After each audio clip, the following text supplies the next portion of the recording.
చంద్రకాంతి చెరువు.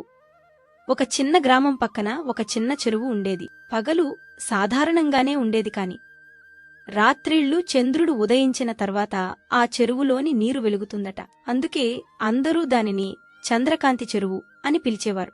ఒకరోజు అక్కడికి ఒక చిన్న ఉడత వచ్చింది. దాని కల, నేను ఒకసారి ఆ వెలిగే నీటిని తాకాలి. అది రాత్రి వరకు ఎదురుచూసింది. చంద్రుడు ఉదయించాడు, నీరు మెరుస్తోంది. ఉడత సంతోషంతో చెరువులోకి దూకింది.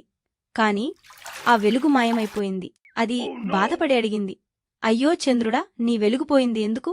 అప్పుడు చంద్రుడు స్నేహంగా అన్నాడు, ఉడతా, నా వెలుగు నీటిపై పడితేనే మెరుస్తుంది. అదేవిధంగా నీ మంచితనం కూడా ఇతరుల హృదయాల్లో పంచితేనే వెలుగుతుంది. ఉడత అప్పుడు అర్థం చేసుకుంది, తన సంతోషం పంచుకోవడమే నిజమైన మాయాజాలమని. ఆ రోజునుంచి అది ప్రతి ఒక్కరికి చిన్న చిన్న సహాయం చేయడం మొదలుపెట్టింది. నీతి: సంతోషం మన దగ్గర ఉంచుకుంటే తగ్గిపోతుంది, పంచుకుంటే వెలుగుతుంది.